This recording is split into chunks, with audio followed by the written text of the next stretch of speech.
అందరికీ నమస్కారం. ఒకప్పుడు క్రైస్తవ ఆరాధనలో కేంద్ర బిందువుగా ఉన్న ప్రసంగం అసలు దాని స్వరూపమే ఎలా మారిపోయింది? ఈరోజు మనం కొన్ని శతాబ్దాల ప్రయాణాన్ని చూడబోతున్నాం. ఈ మార్పు వెనక ఉన్న కథేంటి? దాని ఫలితాలేంటి? అదంతా ఇప్పుడు చూద్దాం. సో ఇక్కడసలు ప్రశ్నేంటంటే, దేశంలో కరువా అని. అంటే సిద్ధాంతపరమైన లోతైన బోధన తగ్గిపోవటం అనేది జస్ట్ ఒక స్టైల్ చేంజ్ మాత్రమేనా, లేకపోతే అంతకంటే పెద్ద సమస్యేమైనా ఉందా?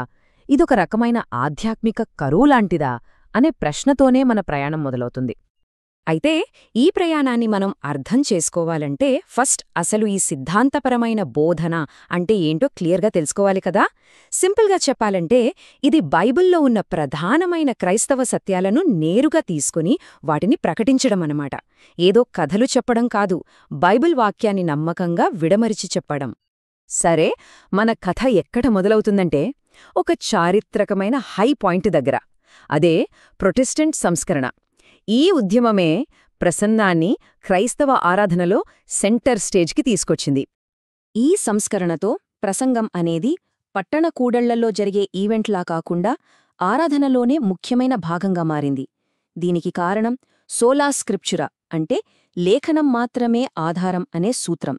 దేవుని వాక్యం ప్రజల మనసుల్లోకి లోతుగా వెళ్లాలంటే ప్రసంగమే కరెక్ట్ మార్గమని నమ్మారు. దీనికి సింబాలిక్గా చర్చులలో పల్పిట్ని ఎత్తైన ప్రదేశంలో పెట్టడం మొదలుపెట్టారు.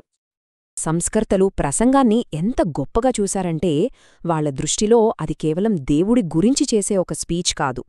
వాళ్లేమన్నారంటే, దేవుని వాక్య ప్రసంగమే దేవుని వాక్యమని. అంటే ఆ సమయంలో దేవుడే స్వయంగా మాట్లాడుతున్నాడు అని వాళ్ల నమ్మకం. ఎంత పవర్ఫుల్ ఆలోచన కదా. ఈ విషయంలో సంస్కరణలో ఇద్దరు పెద్దలు, మార్టిన్ లూథర్, జాన్ కాల్విన్, ఇద్దరిది ఇదే ఆలోచన, కానీ స్టైల్స్ వేరు. లూథరేమో ధర్మశాస్త్రం, సువార్త మధ్య ఉన్న తేడా మీద ఫోకస్ చేసేవారు. ధర్మశాస్త్రం పాపాన్ని చూపిస్తే, సువార్త దేవుని కృపను ప్రకటిస్తుందని చెప్పేవారు. ఇక కాల్విన్ విషయానికొస్తే ఆయన బైబిల్ని ఒక క్రమపద్ధతిలో వచనం వెంబడి వచనం వివరిస్తూ వెళ్లేవారు. చూడ్డానికి పద్ధతులు వేరుగా ఉన్నా ఇద్దరి లక్ష్యం ఒకటే, దేవుని వాక్యాన్ని ప్రజలకు స్పష్టంగా అందించడం. అయితే కాలం మారింది. 18వ శతాబ్దంలో ఒక పెద్ద టర్న్ వచ్చింది. అప్పటివరకు సిద్ధాంతం, జ్ఞానం మీద ఉన్న ఫోకస్ మెల్లగా అనుభవం, హృదయం వైపు షిఫ్ట్ అయింది. ఈ మార్పుతో ప్రసంగం రూపురేఖలే మారిపోయాయి. ఈ గొప్ప మేల్కొలుపుల సమయంలో ఫోకస్ అంతా సరైన సిద్ధాంతాన్ని బుర్రతో అంగీకరించడం దగ్గర్నుంచి వ్యక్తిగత అనుభవం మీదకు మారింది. అంటే ఒక ప్రసంగం సక్సెస్ అయిందా లేదా అని ఎలా కొల్చేవారంటే, బైబిల్ వచనాన్ని ఎంత బాగా వివరించారు అని కాదు, ఎంతమంది మార్పిడి చెందారు, ఎంతమంది ఇమోషనల్గా కనెక్ట్ అయ్యారు అనే దానిమీదకు దృష్టి వెళ్ళింది. ఈ టెన్షన్ని అర్థం చేసుకోవడానికి ఆ కాలంలోని ఇద్దరు ముఖ్యమైన వ్యక్తులను చూస్తే చాలు. ఒకవైపు జొనాథన్ ఎడ్వర్డ్స్, ఒక గొప్ప వేదాంతి.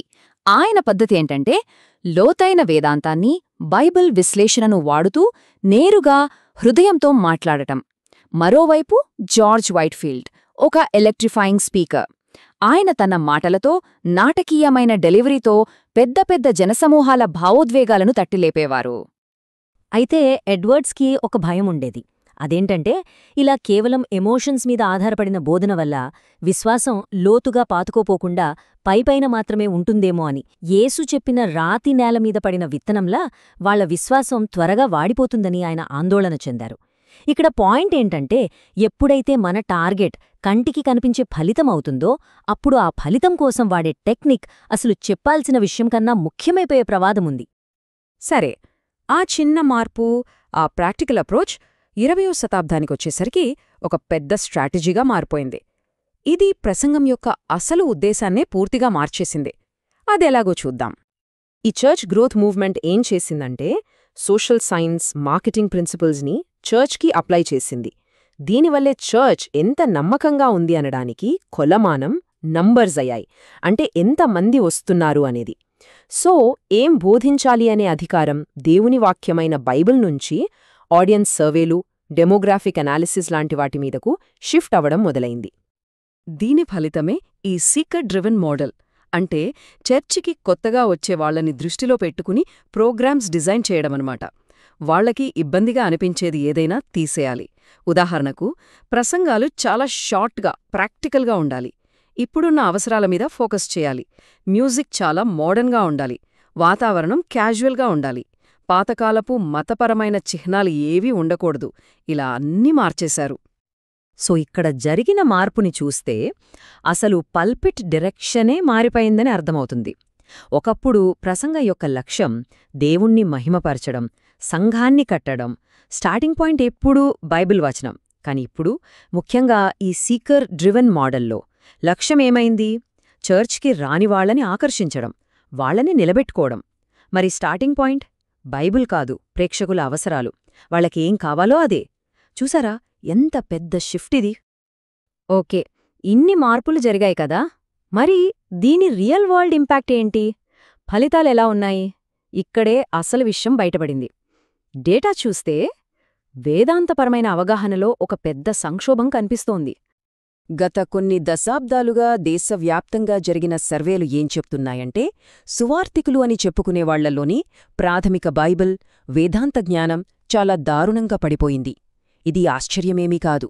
ఎందుకంటే పల్పిట్ల మీద నుంచి లోతైన సిద్ధాంతం కాకుండా కేవలం మోటివేషనల్ స్పీచులు మాత్రమే వస్తుంటే సంఘాలు ఆధ్యాత్మికంగా బలహీనపడతాయి. ఇది ఒక రకమైన స్పిరిచువల్ మాల్న్యూట్రిషన్ లాంటిది.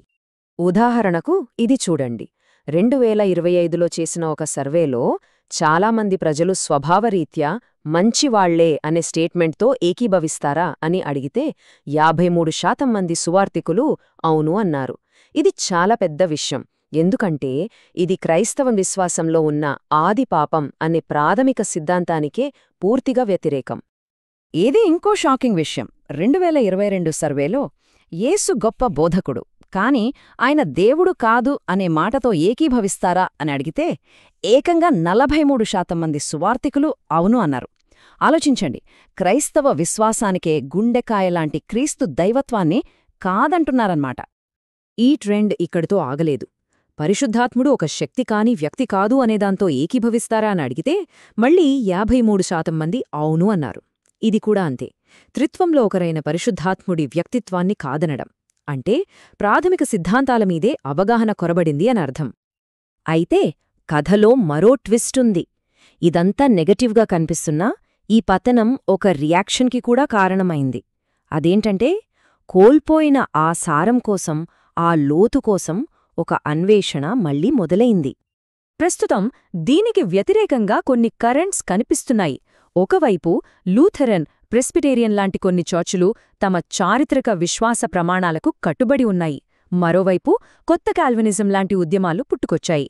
అంతా నా గురించే అనే సెల్ఫ్ సెంటర్డ్ చర్చ్ కల్చర్కి రియాక్షన్గా మళ్లీ సంస్కరణ వ్యాధానం మీద, లోతైన సిద్ధాంతాల మీద ఆసక్తి పెరిగింది.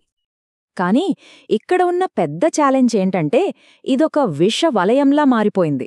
నిస్సారమైన బోధన వల్ల ప్రజల్లో బైబిల్ పరిజ్ఞానం తగ్గుతుంది. ఎప్పుడైతే వాళ్లలో పరిజ్ఞానం తగ్గుతుందో వాళ్లు లోతైన, సిద్ధాంతపరమైన బోధనను డిమాండ్ చేసే అవకాశం కూడా తగ్గిపోతుంది. వాళ్లకి ఏం మిస్ అవుతున్నారో కూడా తెలియదు.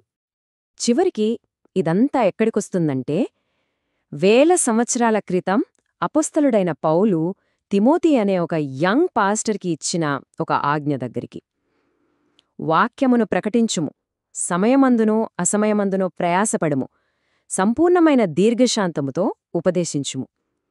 చుట్టూ ఎన్ని సాంస్కృతిక ఒత్తిళ్లు మారినా ఈ ఆజ్ఞ మాత్రం అలాగే నిలిచి ఉంది.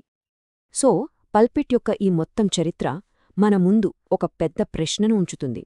ఈ 21వ శతాబ్దంలో అసలు ప్రసంగం దేనికోసం? అది కేవలం మంచు సలహాలివ్వడానికా? ఒక థెరపీ సెషన్ లాంటిదా? లేకపోతే జనాల్ని ఆకర్షించే ఒక మార్కెటింగ్ టూలా? లేక వీటన్నింటినీ దాటి దైవిక సత్యాన్ని ప్రకటించడం కోసమా? ఇది ఆలోచించాల్సిన విషయం.